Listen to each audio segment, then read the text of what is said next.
instead of speaking. You see, I think I sent you that thing with Jazz. Jazz went in when they was going at it on Jay. But you look at the Jazz now, it's like he's on eggshells now. Like something happened. Like this nigga can stop your career or whatever you doing. This is what I try to tell dudes, yo, whatever God got for you, I don't give a damn billionaire, whoever, this, that, and the third. You can't stop it. Let me ask you something. When was the last time you saw Jay-Z sweat? And I'm not talking about a concert. I'm talking about actual panic. The kind where a billionaire goes radio silent for months. Because that's exactly what's happening right now. 50 Cent just announced his Diddy documentary drops December 2nd on Netflix. And Jay-Z? He's not saying a word. No Instagram posts, no interviews, no carefully worded statements from his publicist. Just silence. And 50 Cent is having the time of his life with it. He's posting memes, he's doing interviews. He's basically screaming, why isn't Jay-Z defending his best friend? But here's the thing most people are missing. Jay-Z's silence isn't about loyalty, it's about survival. Because while Diddy's sitting in Fort Dix federal prison waiting for trial, Jay-Z is fighting his own legal nightmare.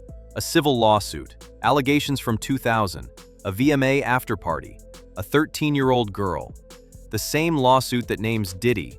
So when 50 Cent asks, where's Jay at? The answer is simple. He's hiding. And he's praying that documentary doesn't have his name in it. Let's rewind for a second. Because if you blinked in 2024, you missed how fast this all collapsed. September 2024. Diddy gets arrested by Homeland Security, charged with racketeering, sex trafficking, and transportation for prostitution. The internet goes insane. But here's what most people didn't notice. Jay-Z went completely dark. No free Diddy posts, no innocent until proven guilty tweets. Nothing. October 2024. A civil lawsuit surfaces. A woman known as Jane Doe claims she was assaulted at a VMA afterparty in 2000 by two men, Diddy and Jay-Z. Jay-Z's legal team calls it a blackmail attempt. They deny everything, but the lawsuit doesn't go away. In fact, it gets amended in December with more details. And that's when 50 Cent smells blood. November 2024. 50 announces on Instagram that his Diddy documentary is coming. He's been working on it for over a year. He's got interviews. He's got witnesses. He's allegedly got footage that even the feds didn't have. And everyone knows 50 doesn't do anything halfway. This is the same guy who spent 20 years clowning Diddy, who wrote a book about him, who turned every Diddy scandal into a punchline. But this time, it's not a joke. December 2nd, 2024. Netflix releases Sean Combs, The Reckoning. 21.8 million views in the first week. That's more than most Marvel shows. The documentary doesn't just expose Diddy's alleged crimes, it names names, shows patterns, connects dots. And according to insiders, Jay-Z's name comes up. A lot. Remember what happened after Surviving R. Kelly dropped? Criminal charges, arrests, a 30-year prison sentence. Now imagine you're Jay-Z. Your best friend of 30 years just got exposed on the biggest streaming platform in the world. Your name is in a lawsuit. Your silence is suspicious. And 50 Cent has a camera crew. What do? You stay quiet, you lawyer up, and you hope the storm passes. But here's the problem. 50 Cent doesn't do storms. He does hurricanes. Here's what separates gossip from evidence. Names, dates, details. And that's exactly what 50 Cent's documentary is built on. Forget the rumors. Forget the conspiracy theories. Let's talk about the three people who are on record, under oath, with receipts. Courtney Burgess, former music industry insider, claims he has 11 flash drives, not rumors, actual video files, given to him by Kim Porter before she died. And what's on those drives? According to Burgess, footage from Diddy's parties, the infamous freak-offs. But here's where it gets dark. Burgess claims he saw Justin Bieber on these tapes, and Bieber appeared to be underage. He saw Usher, also underage. He specifically mentions blood on a bed after what looked like a party. Now, Diddy's legal team tried to sue Burgess for $100 million. They called him a liar, a clout chaser, but the lawsuit got dismissed. And Burgess? He's still talking. In fact, he sat down with federal investigators in November, voluntarily. And according to sources close to 50 Cent's production team, Burgess is in the documentary. Full interview, no cuts, talking about what he saw. Jonathan Hay, music producer, worked with Biggie's son on the Big Papa House mix in 2020. And during that collaboration, he says Diddy crossed every line imaginable. Hay claims he walked into a room and saw Diddy watching adult films, pleasuring himself. And here's the part that made my jaw drop. Diddy allegedly finished on Biggie's t-shirt, the actual t-shirt they were preparing for the Rock and Roll Hall of Fame exhibit. Then he threw it at Hay, laughed, and said, "Rest in peace, Biggie." Now you might be thinking, that sounds insane. No way that's real. But here's the thing. The Los Angeles Sheriff's Department launched a criminal investigation into Hay's claims. Not a civil lawsuit, a criminal investigation.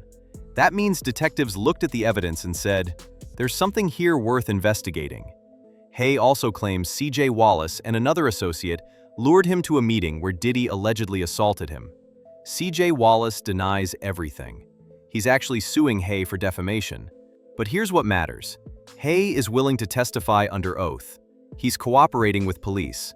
And according to sources, 50 Cent's team interviewed him for the documentary before the LASD investigation even started. Gene Deal, Diddy's former head of security, worked for him through the 90s and early 2000s, and he's been dropping bombs for years. But here's the claim that changes everything. Gene says Diddy was a confidential informant for the FBI, not just cooperating, actively working with federal agents, getting paid to provide intelligence on other industry figures. And according to Gene, that's why Diddy got away with so much for so long. Gene claims Diddy had a handler, an FBI agent he reported to, and when things went sideways, that handler made problems disappear. Gene even says Diddy had a budget for paying off cops, not just hiring ex-cops for security, actually paying active law enforcement. Now, the FBI hasn't confirmed any of this, but here's what we do know. When Homeland Security raided Diddy's houses in March 2024, the investigation was so secretive that even some of the agents on the raid didn't know whose house they were hitting until they got there. Why would they do that? Why keep it secret from their own team? Unless they were worried about leaks, about someone tipping Diddy off. And Gene Deal has been saying for months, Diddy's going to snitch, he's going to cooperate, he's going to give up names. And if he does, Jay-Z is at the top of that list. Let's be real for a second. 50 Cent isn't doing this out of the goodness of his heart. This is a business move, a calculated, ruthless, brilliant business move. And to understand why he's going this hard, you need to understand the 20-year feud. 50 Cent drops Get Rich or Die Tryin'. He's the hottest rapper alive. Diddy's on top of the industry, Bad Boy Records, Sean John Clothing, Ciroc Vodka. They should have been allies. But 50 saw something nobody else wanted to see. 50 talks about how Diddy made him uncomfortable, the shopping offer at Chris Lighty's wedding. But it wasn't just personal, it was philosophical. 50 built his career on authenticity, street credibility, keeping it real. Diddy built his on image, parties, connections, playing the game. And 50 hated that. For 20 years, 50 has been saying, this guy is fake, this guy is dangerous, this guy is hiding something. And everyone laughed, called him petty, said he was just jealous. Until September 2024, when Diddy got arrested. And suddenly, 50 Cent looked like a prophet. Here's what people don't understand about 50 Cent. He's not just a rapper, he's a media mogul. Power ran for 6 seasons, spawned 4 spin-offs, generated hundreds of millions for stars. BMF is one of the biggest shows on TV right now. And what do all those shows have in common? Controversy, crime, real-life inspiration. 50 knows that controversy sells, and he knows how to package it. So when Diddy's world started crumbling, 50 saw an opportunity, not just to settle a personal score, but to create the biggest documentary event since Surviving R. Kelly. And he's doing it with Netflix, the biggest streaming platform on earth. 21.8 million views in week 1. That's not just viral, that's cultural impact. And this is where Jay-Z made his fatal mistake. He stayed silent. In 50 Cent's world, silence equals guilt. If you're innocent, you speak up, you fight back, You defend yourself. But Jay-Z can't speak, because anything he says can be used against him in court. So he's trapped, legally muzzled, and 50 knows it. Every day Jay-Z stays quiet, 50 posts another meme, another joke, another question. Where's Jay? Why isn't he defending his friend? What's he hiding?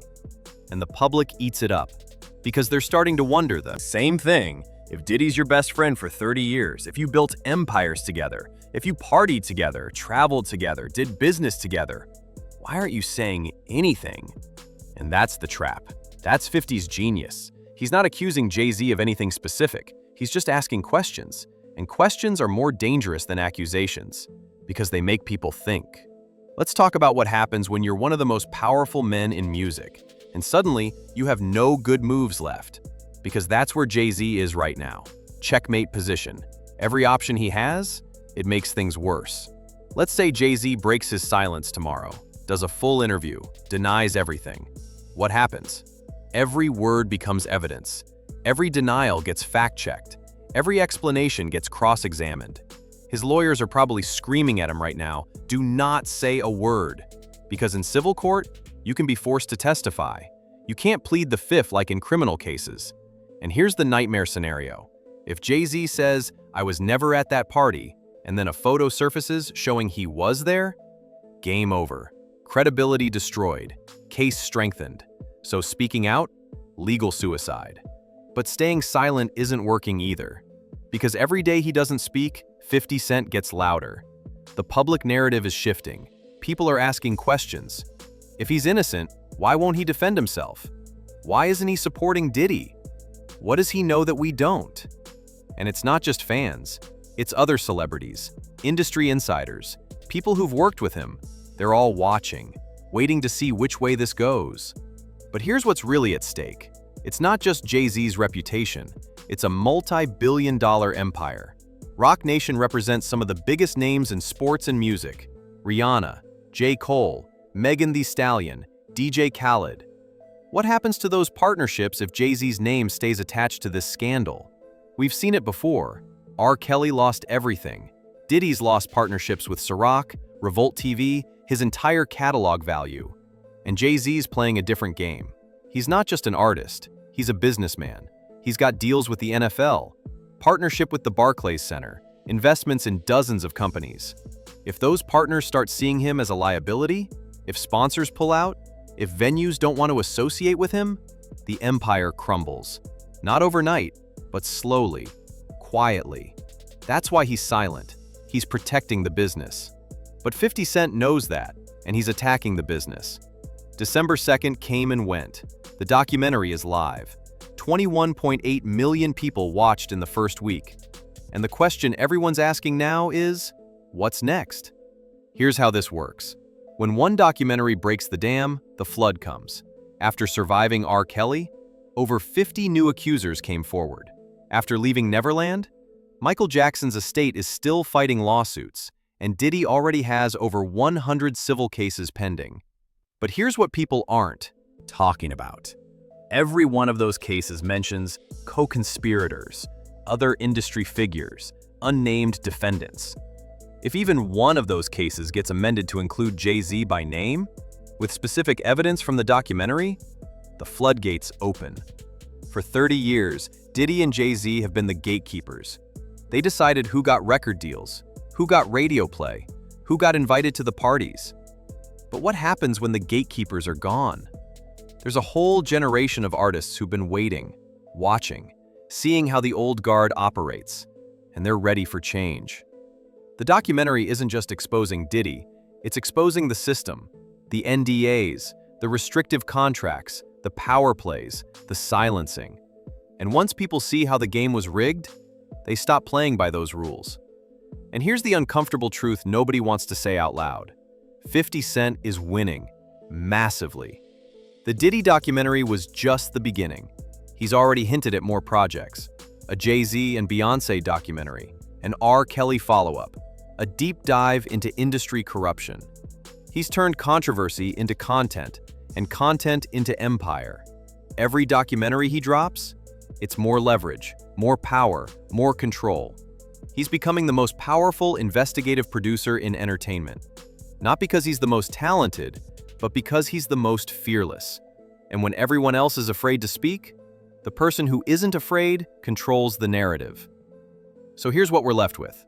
A documentary that broke viewing records, witnesses who won't stop talking, lawsuits piling up, and a question that won't go away. Was he just a friend who happened to be there? Or was he part of the machine? 50 Cent thinks he knows the answer. The documentary suggests it knows the answer. But the only people who really know, they're not talking. One's in prison, one's in hiding, and one's holding the camera. So what do you think? Is Jay-Z guilty by association or guilty by involvement? Did he just look the other way? Or was he actively part of Diddy's world? Because here's the thing about silence. It protects you from legal consequences, but it doesn't protect you from public opinion. And in the court of public opinion, 50 Cent is the prosecutor. The jury's still out. And Jay-Z? He's the defendant who won't take the stand. Hit that like button if you think this story's far from over. Subscribe because when the next bombshell drops, you'll want to be first to see it. And remember, in Hollywood, the biggest lies are the ones we want to believe. But the truth? It's usually hiding in plain sight.